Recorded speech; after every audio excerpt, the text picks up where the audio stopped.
When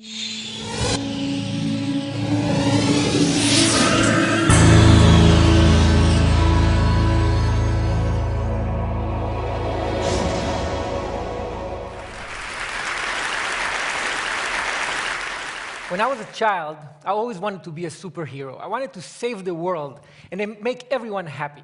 But I knew that I'd need superpowers to make my dreams come true. So I used to embark on these imaginary journeys to find intergalactic objects from planet Krypton, which was a lot of fun but didn't yield much result. When I grew up and realized that science fiction was not a good source for superpowers, I decided instead to embark on a journey of real science to find a more useful truth.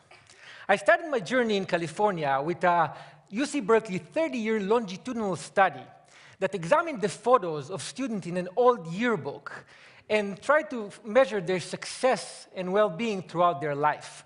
By measuring the students' smiles, researchers were able to predict how fulfilling and long-lasting a subject marriage will be, how well she would score in standardized tests of well-being, and how inspiring she would be to others.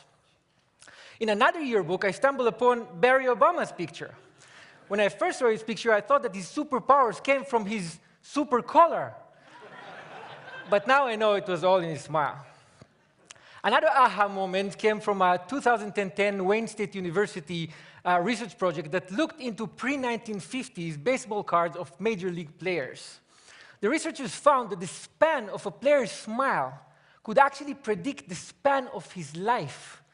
Players who didn't smile in their pictures lived an average of only 72.9 years, whereas players with beaming smiles lived an average of almost 80 years. The good news is that we're actually born smiling. Using 3D ultrasound technology, we can now see that developing babies appear to smile even in the womb. When they're born, babies continue to smile, initially mostly in their sleep, and even blind babies smile to the sound of the human voice. Smiling is one of the most basic biologically uniform expressions of all humans. In studies he conducted in Papua New Guinea, Paul Ekman, the world's most renowned researcher on facial expression, found that even members of the Fori tribe, who were completely disconnected from Western culture and also known for their unusual cannibalism rituals, attributed smiles to descriptions of situations the same way you and I would. So from Papua New Guinea to Hollywood, all the way to modern art in Beijing, we smile often and use smile to express joy and satisfaction. How many people here in this room smile more than 20 times per day? Raise your hand if you do. Oh, wow.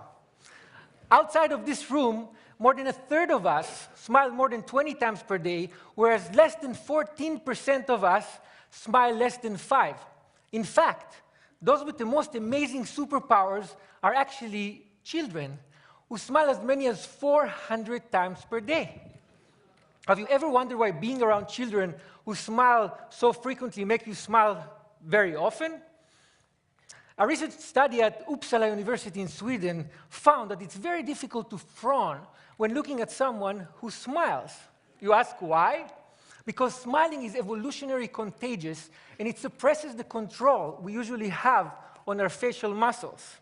Mimicking a smile and experiencing it physically help us understand whether a smile is fake or real, so we can understand the emotional state of the smiler.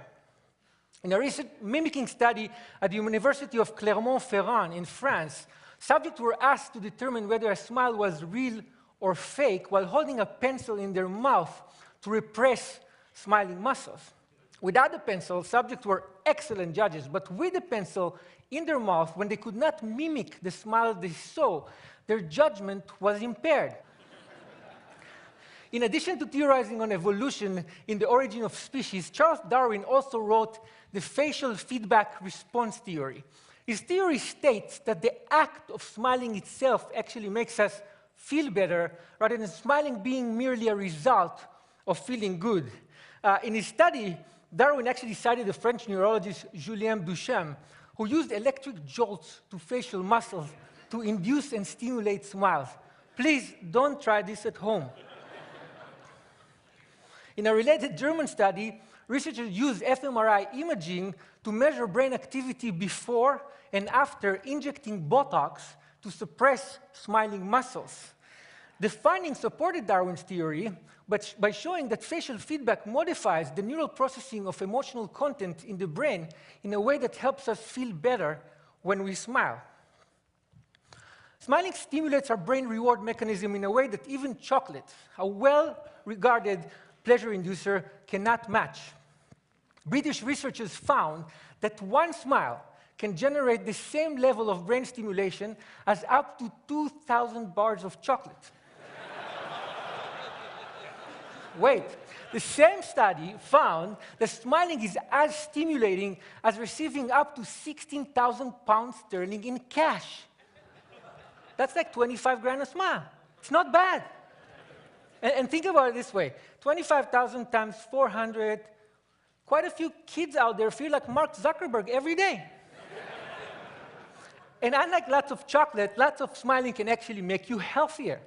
Smiling can help reduce the level of stress-enhancing hormones like cortisol, adrenaline, and dopamine, increase the level of mood-enhancing hormones like endorphin, and reduce overall blood pressure. And if that's not enough, smiling can actually make you look good in the eyes of others.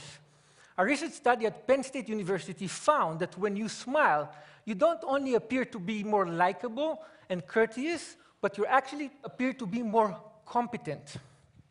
So whenever you want to look great and competent, reduce your stress, or improve your marriage, or feel as if you just had a whole stack of high-quality chocolate without incurring the caloric cost, or as if you found 25 grand in a pocket of an old jacket you hadn't worn for ages, or whenever you want to tap into a superpower that will help you and everyone around you live a longer, healthier, happier life, smile.